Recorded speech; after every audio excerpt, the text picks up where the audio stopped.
¿Hay algo más perturbador que un asesinato cometido por un niño? Escucharlos hablar de ello, como si no significara nada. ¿Mataste a tu madre? Sí. Desde las confesiones impasibles de Zachary Davis hasta la crueldad natural de Alyssa Bustamante. ¿Cómo la quemaste? Solo cogí un montón de leña y le prendí fuego, pasando por Eric Smith, que disfrutó con el acto. No son solo confesiones. Son visiones crudas y escalofriantes de mentes jóvenes que han cambiado para siempre. Zachary Davis, el asesino del mazo.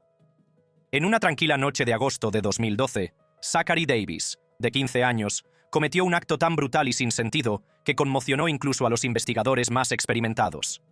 El 10 de agosto de 2012, Davis mató a golpes a su madre, Melanie Davis, con un mazo mientras dormía, y luego intentó incendiar la casa con su hermano mayor, Josh, todavía dentro. ¿Por qué la mataste? Ella no cuidaba de mi familia.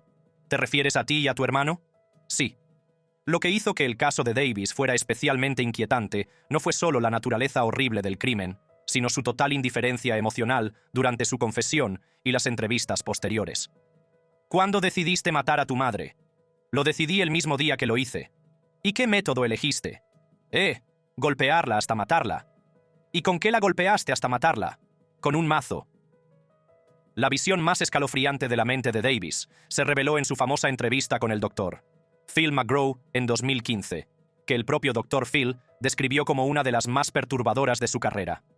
Durante esta entrevista, Davis habló con lo que se describió como una voz monótona, mostrando a menudo risas inapropiadas y exagerados movimientos de cabeza que sugerían un grave trastorno psicológico. Era como un ruido sordo y húmedo. ¿Cuánto tiempo pasó antes de que le dieras el segundo golpe? Solo unos segundos. ¿Creías que ya estaba muerta? Se despertó y empezó a convulsionar. ¿Te miró? La miré a los ojos, pero ella no me miró. Cuando se le preguntó por el asesinato, Davis describió haber oído el golpe sordo y húmedo del mazo al golpear la cabeza de su madre, y se rió al recordar el acto. Admitió haberse reído durante el asesinato porque pensaba que se lo merecía. Una declaración que revelaba la profundidad de su distanciamiento psicológico de las emociones humanas normales. Quizás, lo más inquietante de todo, fueron las entradas del diario que el Dr. Phil leyó durante la entrevista.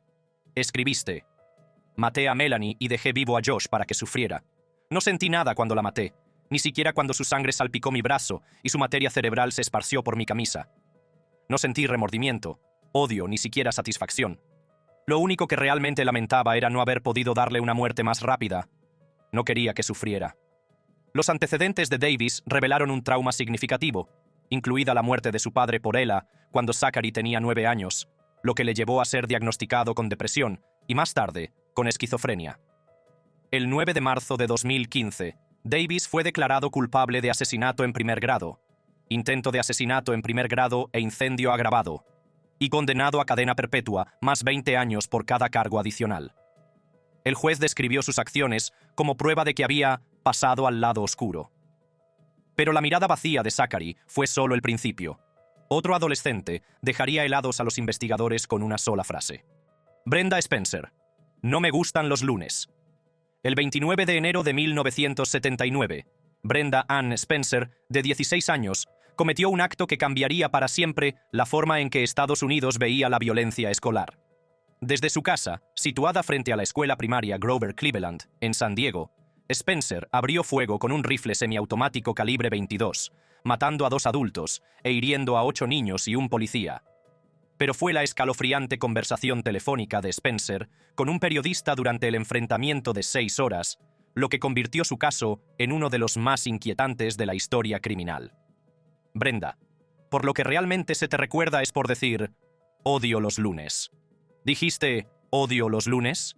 No recuerdo haber dicho eso. Ahora mismo estamos tratando de conseguir pruebas de que lo dije.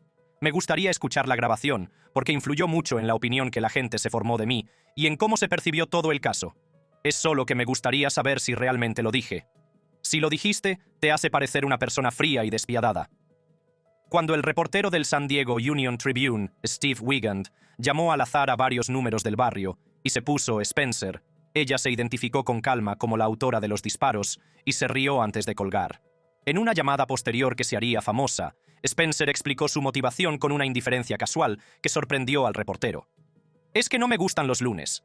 ¿A ti te gustan los lunes? Lo hice porque es una forma de alegrarme el día. A nadie le gustan los lunes. También afirmó: empecé a disparar por diversión, sin gritar ni mostrar histeria, lo que Wiegand señaló como particularmente inquietante. Puedo oír a la gente decir que, aunque estabas drogada, eras consciente porque cogiste el rifle, apuntaste y disparaste a esas personas. Pero, en realidad, no era así. De verdad que no. En las transcripciones, se menciona que la mira estaba desajustada y que el arma no disparaba bien, ni siquiera disparaba bien. La policía tenía problemas para apuntar, y no se podía apuntar con ella debido al estado de la mira. Estaba desajustada. Spencer fue condenada a cadena perpetua, con posibilidad de libertad condicional tras 25 años. En 2025, se le ha denegado la libertad condicional en múltiples ocasiones, y su próxima audiencia está prevista para 2028. Su caso inspiró la canción I Don't Like Mondays, de Boomtown Rats, aunque la canción fue prohibida en las emisoras de radio de San Diego debido a su delicado contenido. Mientras Brenda se convirtió en una frase inquietante de la tragedia estadounidense, nada podía preparar a los detectives para lo que escucharían de dos niños de 10 años en una sala de interrogatorios británica. John Venables y Robert Thompson, los asesinos de James Bulger. El 12 de febrero de 1993, el mundo fue testigo de uno de los crímenes más impactantes de la historia moderna, cuando dos niños de 10 años, John Venables y Robert Thompson, secuestraron, torturaron y asesinaron a James Bulger, de 2 años, en Bootle, Merseyside. El caso cambiaría para siempre la forma en que la sociedad veía la inocencia infantil y la responsabilidad penal. Las entrevistas policiales a ambos niños, realizadas poco después de su detención, revelaron un inquietante contraste en sus respuestas y estados psicológicos. Esta entrevista ha sido grabada. Soy el sargento detective Roberts. ¿Cómo te llamas? Robert Thompson. ¿Cómo te llaman Robert o Bobby? Robert. Creo que Bobby es un nombre más simpático, ¿no crees? Sí. John Venables se mostró más expresivo emocionalmente durante los interrogatorios que Thompson. Su abogado relató más tarde que Venables se quitaba la ropa después de las comparecencias ante el tribunal, alegando que olía a James como a un bebé, lo que indicaba un profundo impacto psicológico y un posible sentimiento de culpa. Dijo que los dos estaban en Strand y que vieron al niño. Nosotros nunca. Sí, estábamos allí, pero no vimos a ningún niño, ¿verdad? No cogimos a ningún niño. ¿Estaban en Bootham, en Strand? ¿Estaban en Bootham, en Strand? No cogimos a ningún niño, mamá. No cogimos a ningún niño. En marcado contraste, Robert Thompson fue descrito como más desafiante y emocionalmente distante durante sus entrevistas. El sargento detective Phil Roberts señaló que Thompson nunca mostró ningún remordimiento durante ninguna fase de la entrevista, manteniendo una actitud imperturbable y arrogante. ¿A dónde ibas? ¿Por qué lo llevabas a Long Village? No lo sé, no sabíamos qué hacer. ¿Por dónde caminaste? Hacia las vías del tren. Quitamos todos los raíles y empezamos a tirarle ladrillos. ¿Por qué no le tiraste ningún ladrillo? Porque Robert dijo que cogiera la taza y se la tirara como la había tirado al suelo. ¿Qué decía Robert mientras hacía todo eso? Decía que se quedara abajo, que era un estúpido capullo. ¿Por qué quería que se quedara abajo? No lo sé. Probablemente quería que muriera.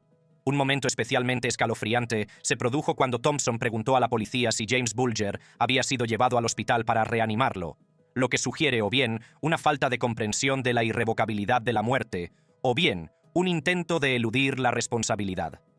El 24 de noviembre de 1993, ambos chicos fueron declarados culpables de asesinato, convirtiéndose en los asesinos condenados más jóvenes de la historia moderna de Gran Bretaña. El caso sigue atormentando a la sociedad británica, sobre todo porque Venables ha reincidido en varias ocasiones, siendo condenado en 2010 y 2017 por posesión de imágenes de abusos sexuales a menores, mientras que Thompson, según se informa, no ha reincidido desde su liberación. Aunque su inocencia fue destrozada por la crueldad, el siguiente chico no era solo un asesino, era un adolescente que disfrutaba describiendo sus asesinatos con detalles gráficos y alegres. Craig Price, el destripador de Warwick. A finales de la década de 1980, la comunidad suburbana de Warwick, Rhode Island, se vio aterrorizada por una serie de brutales asesinatos que cambiarían para siempre la forma en que Estados Unidos veía la delincuencia juvenil. Craig Chandler Price, conocido como el Destripador de Warwick, cometió 4 asesinatos salvajes entre 1987 y 1989, cuando tenía entre 13 y 15 años, lo que lo convirtió en uno de los asesinos en serie más jóvenes de la historia de Estados Unidos. Las entrevistas realizadas a Price tras su detención fueron de las más escalofriantes de la historia criminal, marcadas por su total falta de remordimiento y el inquietante placer con el que relataba sus crímenes. El 17 de septiembre de 1989, Price confesó los 4 asesinatos en un interrogatorio grabado en la comisaría de Warwick. Los detectives describieron a Price como astuto para tener 15 años, ya que hablaba de los asesinatos como si fueran algo trivial. Lo más inquietante de todo fue que imitó los últimos gritos de Jennifer y Melissa Heaton, describiendo sus gritos y súplicas con gran detalle. Y habla como si hubiera matado a esas personas, como si no fuera nada. Quiero decir, como si no fuera absolutamente nada. Es increíble.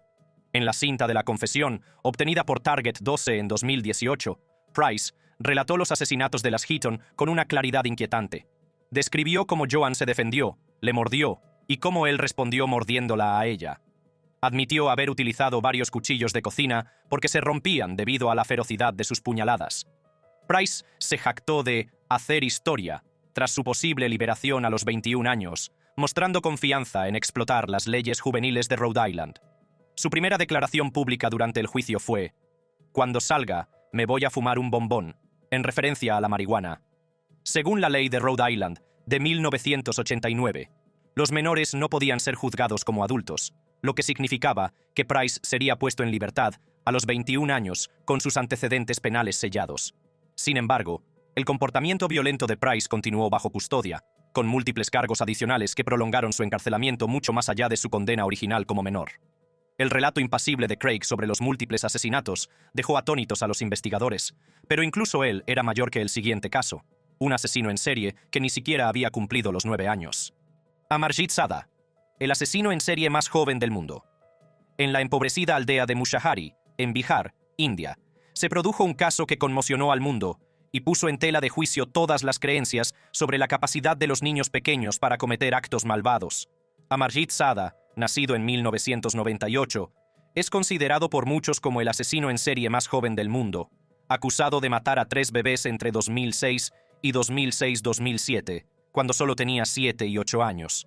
Lo que hizo que el caso de Sada fuera especialmente inquietante no fue solo su corta edad, sino su total falta de respuesta emocional durante los interrogatorios policiales.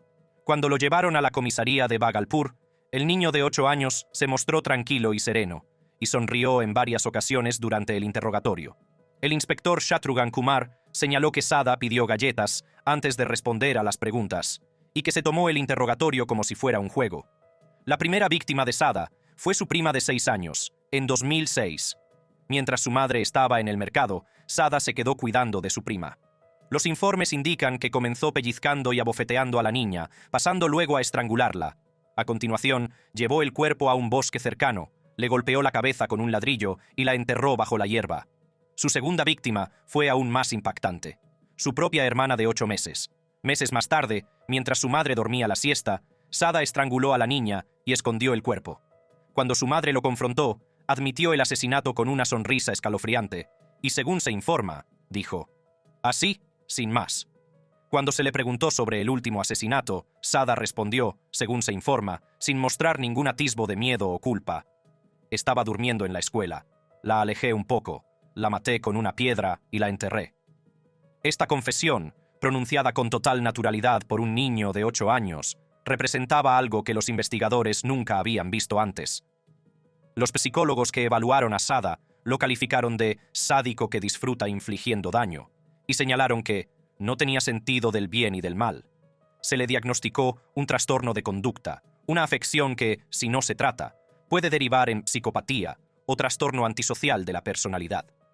Debido a su edad, Sada no pudo ser juzgado como adulto en virtud de la Ley de Justicia Juvenil de la India. En su lugar, fue enviado a un centro de detención juvenil, donde recibió asesoramiento y medicación hasta que cumplió 18 años en 2016. Los informes sugieren que fue puesto en libertad con una nueva identidad, posiblemente Samarjit, y se desconoce su paradero actual. Si un niño de 8 años sonriendo tras un triple asesinato parece inconcebible, el diario de la siguiente niña revelaría a una adolescente que no encontraba horrible matar, sino increíble. Alisa Bustamante, la asesina por placer. Con solo 15 años, Alyssa Bustamante se convertiría en una de las asesinas por placer más jóvenes de Estados Unidos. Pero fueron su escalofriante confesión y la entrada del diario que escribió tras asesinar a Elizabeth Olten, de 9 años, lo que atormentaría a los investigadores durante años. El 21 de octubre de 2009, en la pequeña localidad de St. Martins, Missouri, Bustamante atrajo a su joven vecina al bosque con el pretexto de mostrarle una sorpresa. Lo que Elizabeth no sabía era que Alyssa había cavado 2 fosas poco profundas varios días antes, lo que indicaba un nivel de premeditación que heló la sangre de los investigadores. Me aburro muy fácilmente y me divierto con cualquier cosa. Vale, ya sabes, cavar hoyos es solo algo que hacer. El asesinato en sí fue brutal, más allá de lo comprensible. Bustamante estranguló a Elizabeth, le cortó el cuello y le apuñaló 8 veces en el pecho. Pero quizás lo más inquietante de todo fue lo que sucedió después. Alyssa regresó a casa y asistió a un baile de la iglesia esa misma noche, comportándose con total normalidad mientras se llevaba a cabo una búsqueda masiva de Elizabeth. Cuando los agentes del FBI registraron la habitación de Bustamante, descubrieron algo que se convertiría en una de las pruebas más escalofriantes de la historia de la delincuencia juvenil. Tenemos tu diario. Hemos leído tu diario, incluida la última entrada. A pesar de los intentos de borrarlo, los analistas forenses recuperaron una entrada del diario fechada el 21 de octubre de 2009, que decía lo siguiente: acabo de matar a alguien, lo estrangulé, le corté el cuello y lo apuñalé, ahora está muerto. No sé cómo me siento en este momento. Fue increíble. En cuanto superas la sensación de, Dios mío, no puedo hacerlo, es bastante agradable, aunque ahora estoy un poco nerviosa y temblando. Bueno, tengo que ir a la iglesia. Ja, ja, ja. Esta entrada, leída en voz alta en el tribunal durante la vista para dictar sentencia, representaba algo con lo que los investigadores rara vez se habían encontrado. Una asesina adolescente, que no solo no mostraba remordimiento alguno, sino que describía el acto del asesinato como agradable. El tono despreocupado, con abreviaturas de Internet, y la mención de ir a la iglesia después, revelaba una desconexión escalofriante que desafiaba todo entendimiento de la psicología adolescente. No sabía qué hacer, así que quemé su cuerpo, porque no quería meterme en problemas. Durante su interrogatorio policial, el sargento David Rice, de la patrulla de carreteras del estado de Missouri, testificó que Alyssa declaró que quería saber qué se sentía al matar a alguien y describió su motivación como nada más que un asesinato por emoción. Bustamante fue condenada a cadena perpetua con posibilidad de libertad condicional, más 30 años adicionales por delito armado. En julio de 2024, se le denegó la libertad condicional y su próxima audiencia está prevista para 2029. Mientras Alyssa escribía su emoción en un diario manchado de sangre, el siguiente chico describiría la buena sensación de matar, porque, en sus propias palabras, por una vez era yo quien hacía daño a otra persona. Eric Smith, el asesino de las pecas. En un día de verano de 1993, el pequeño pueblo de Savona, Nueva York, cambiaría para siempre tras un acto de brutalidad inconcebible cometido por uno de sus propios hijos.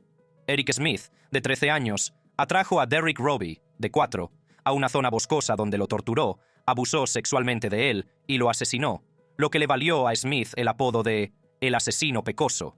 ¿Consideran al acusado culpable de asesinato en segundo grado? Sí. Lo que hizo que el caso de Smith fuera especialmente inquietante no fue solo la naturaleza horrible de su crimen, sino su comportamiento durante la investigación y sus posteriores entrevistas con la policía. 4 días después del asesinato, Smith se presentó voluntariamente en la comisaría, aparentemente para ofrecer su ayuda en la resolución del crimen. Su intervención en la investigación despertó inmediatamente las sospechas de los investigadores. El investigador John Hipsch señaló que Smith se mostró muy optimista, muy feliz durante el interrogatorio y que parecía disfrutar de la atención. Cuando se le preguntó si había visto a Derrick el día del asesinato, Smith lo negó inicialmente, pero luego cambió bruscamente su versión y afirmó que había visto a Derrick al otro lado de la calle, desde el campo abierto, cerca de la zona boscosa donde se encontró el cuerpo. El punto de inflexión se produjo cuando Smith se derrumbó y confesó a su madre en presencia de los investigadores. «Lo siento, mamá. Lo siento. Maté a ese niño». Pero lo que siguió en las entrevistas posteriores reveló el verdadero horror de lo que había ocurrido en ese bosque. Smith admitió haber atraído a Derrick al bosque, estrangularlo, golpearle en la cabeza con una piedra y sodomizarlo con un palo. Durante una audiencia de libertad condicional en 2004, describió la sensación agradable que le produjo estrangular a Derrick, porque, en lugar de ser yo quien sufriera, era otra persona la que sufría. Quizás lo más escalofriante fue la confesión de Smith de que disfrutó totalmente del acto y no quería que terminara. Una declaración que puso de relieve la profundidad de su trastorno psicológico. El investigador Hibsch señaló que este disfrute sugería que Smith podría haber vuelto a matar si no lo hubieran capturado. Smith fue condenado por asesinato en segundo grado en 1994 y sentenciado a entre 9 años y cadena perpetua. Tras cumplir 27 años en prisión y ver denegada la libertad condicional en 10 ocasiones, finalmente se le concedió la libertad condicional en octubre de 2021 y fue puesto en libertad en febrero de 2022. El escalofriante placer de Eric al cometer el acto fue inolvidable, pero la chica que le precedió ya había asistido al funeral de su víctima y se había reído fuera de la casa. Mary Bell, la asesina de Newcastle. En 1968, la ciudad industrial de Newcastle upon Tyne, Inglaterra, se vería sacudida por unos crímenes tan impactantes que cambiarían para siempre la forma en que la sociedad veía la infancia y la criminalidad. Mary Flora Bell, de solo 11 años, fue condenada por el homicidio de 2 niños pequeños, Martin Brown, de 4 años, y Brian Howe, de 3, convirtiéndose en una de las asesinas convictas más jóvenes de la historia de Gran Bretaña. Lo que hizo que el caso de Bell fuera especialmente inquietante fueron los interrogatorios policiales, que revelaron no solo su participación en los asesinatos, sino también su total indiferencia emocional y su morbosa fascinación por la muerte. Durante los interrogatorios, Bell mostró lo que los investigadores describieron como un comportamiento evasivo y manipulador, con una falta de afectividad emocional que perturbó incluso a los agentes más experimentados. Cuando Martin Brown fue encontrado muerto, inicialmente considerado un accidente, Bell visitó a su familia para pedir ver el cadáver y dijo: «Oh, sé que está muerto. Quiero verlo en el ataúd». Esta escalofriante petición conmocionó a June Brown, la madre de Martin, y sugirió que Bell sabía perfectamente lo que había ocurrido. La investigación dio un giro dramático cuando el FBI encontró pruebas inquietantes en la habitación de Bell, entre ellas bocetos oscuros y escritos en las paredes, como «Me corto para ver sangre porque me gusta». Lo más importante es que se incautaron de su diario, que contenía una entrada con la fecha del asesinato de Martin que, a pesar de los intentos de borrarla, los analistas forenses lograron recuperar. Aún más inquietante fue el comportamiento de Bell durante el funeral de Brian Howe. Fue vista fuera de su casa, riendo y frotándose las manos cuando vio el ataúd, mostrando una total ausencia de empatía o remordimiento humanos normales. Bell y su amiga Norma dejaron notas en una guardería vandalizada, reivindicando la responsabilidad de la muerte de Martin, en una de las cuales se leía: «Nosotros matamos a Martin Brown, que os jodan, cabrones». Durante los interrogatorios, Bell negó haberlas escrito, pero mostró lo que los investigadores describieron como una actitud presumida cuando se le preguntó. El método utilizado para matar reveló un nivel de conocimiento inquietante para una niña de 11 años. Bell le dijo a Norma: «Le apreté el cuello y le empujé los pulmones hacia arriba. Así es como se les mata», refiriéndose al asesinato de Brian Howe. Esta descripción clínica sugería una familiaridad con la violencia que desafiaba su edad. Los psicólogos diagnosticaron a Bell un trastorno de personalidad psicopática, caracterizado por una empatía deteriorada, falta de remordimiento y comportamiento manipulador. Sus respuestas en las entrevistas, marcadas por la frialdad, la evasividad y la falta de respuesta emocional, respaldaron este diagnóstico. Bell fue condenada a prisión a discreción de Su Majestad y puesta en libertad en 1980, a los 23 años, con anonimato de por vida. La sonrisa infantil de Mary ocultaba un ansia de control y crueldad, pero en el siguiente caso, un adolescente amigable del vecindario no solo ocultó la verdad, sino que durmió sobre ella. Joshua Phillips, el asesino del vecino. En noviembre de 1998, Jacksonville, Florida, se vio sacudida por un crimen tan impactante que puso en tela de juicio todas las suposiciones sobre los niños que vivían en sus tranquilos barrios suburbanos. Joshua Phillips, de 14 años, asesinó a su vecina y amiga Maddie Clifton, de 8 años, y luego escondió su cuerpo debajo de su cama de agua durante 7 días, mientras participaba en las búsquedas comunitarias de la niña desaparecida. El 3 de noviembre de 1998, Phillips y Maddie estaban jugando al béisbol en el patio trasero de su casa cuando, según su confesión, Él la golpeó accidentalmente en el ojo con una pelota, lo que le provocó una hemorragia y gritos. Presa del pánico por la reacción de su padre, Steve Phillips era descrito como abusivo y estricto. Joshua arrastró a Maddie a su dormitorio. La confesión de Phillips a la policía fue escalofriante en sus detalles. Golpeó a Maddie 3 veces en la cabeza con un bate de béisbol para silenciarla y luego la escondió debajo de su cama de agua. Cuando su padre regresó a casa y Phillips se dio cuenta de que Maddie aún estaba viva, quitó el colchón, le cortó el cuello y la apuñaló 7 veces en el pecho con una herramienta Leatherman. Lo que hizo que este caso fuera especialmente perturbador fue el comportamiento de Phillips durante la semana posterior al asesinato. Tom Hackney, analista de crimen y seguridad de News4JAX, que habló con Phillips en su dormitorio durante el registro, lo describió como tranquilo, como un 8, y impasible, incluso con el cuerpo de Maddie escondido debajo de él. La entrevista más destacada con Phillips tuvo lugar en 2018 para el documental de ETV Children Who Kill, realizado por la periodista Susanna Reed. Reed describió la experiencia como una de las más angustiosas de su carrera, destacando la naturaleza escalofriante del comportamiento y las respuestas de Phillips. Cuando Reed le preguntó a Phillips por qué había matado a Maddie, este permaneció en silencio antes de responder. No lo sé. Esto se hizo eco de sus declaraciones de años anteriores y se sumó a la inquietante ambigüedad que rodeaba sus motivos. Mencionó que vivía con miedo a su padre, afirmando: si hacía algo mal, él siempre tenía mal genio y a veces nunca sabía lo que iba a hacer.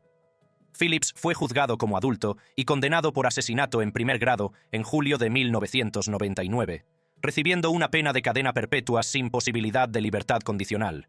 En 2017, tras una sentencia del Tribunal Supremo de los Estados Unidos de 2012 que consideraba inconstitucional la cadena perpetua obligatoria para los menores, Phillips fue condenado de nuevo a cadena perpetua, pero con revisión tras 25 años.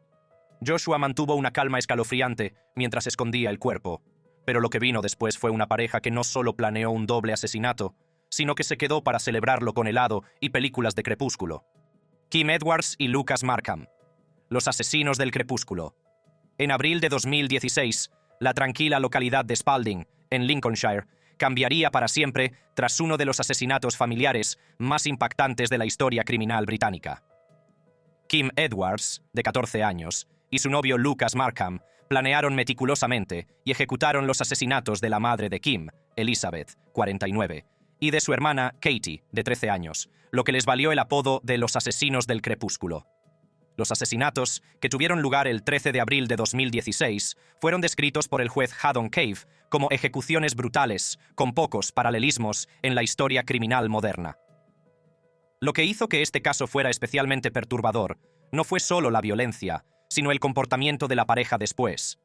Permanecieron en la casa durante 36 horas, mantuvieron relaciones sexuales, se bañaron juntos para limpiarse la sangre, comieron helado y vieron 4 películas de la saga Crepúsculo.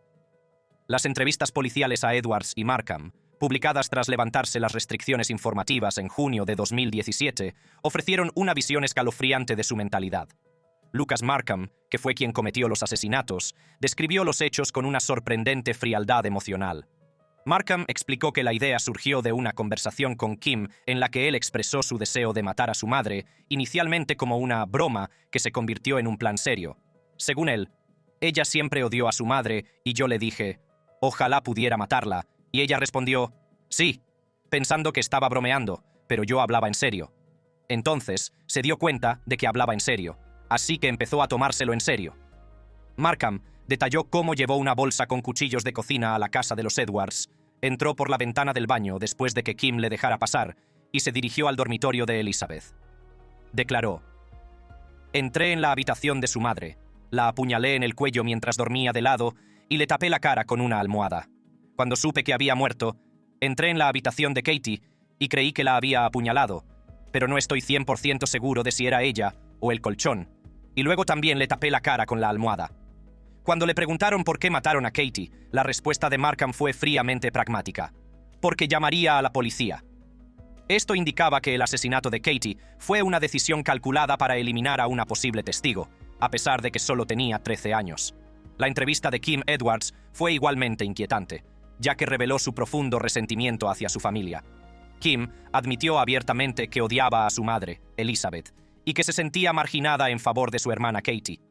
Le dijo a los detectives, Desde que era pequeña, nunca me llevé bien con mi madre. Siempre favorecía a mi hermana. Kim expresó una escalofriante falta de remordimiento al afirmar: «No me importó. El hecho de que sucediera tan rápido me dio tranquilidad porque, ya sabes, no fue como una tortura ni nada por el estilo». Racionalizó los asesinatos como una forma de misericordia, alegando que su madre ya no tendría que lidiar con sus tendencias suicidas y que matar a Katie le ahorró el dolor y todas las emociones y cosas así. El superintendente detective Martin Holvey señaló: «No mostraron ningún remordimiento cuando finalmente fueron encontradas por los agentes y durante los interrogatorios policiales. Ambas adolescentes fueron condenadas a cadena perpetua con una pena mínima de 20 años, que posteriormente se redujo a 17 años y medio en apelación en 2017. Estas son solo algunas de las muchas historias que no se han contado. Haga clic en cualquiera de las tarjetas de la pantalla para ver más contenido escalofriante.